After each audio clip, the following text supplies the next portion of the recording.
Bakit kahit busog ka na, mapapa-extra rice ka pa rin sa mga inasal?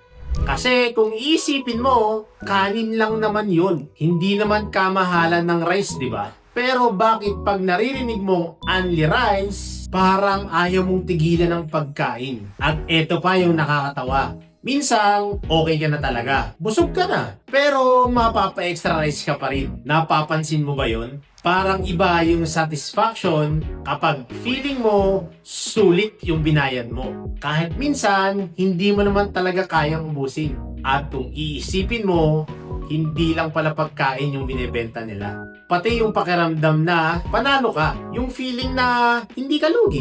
Yung feeling na sulit. At aminin man natin o hindi, gustong gusto nating mga Pilipino yung ganong pakiramdam. Kaya minsan, hindi dahil gutom ka pa, kundi dahil ayaw mong sayangin yung only rice.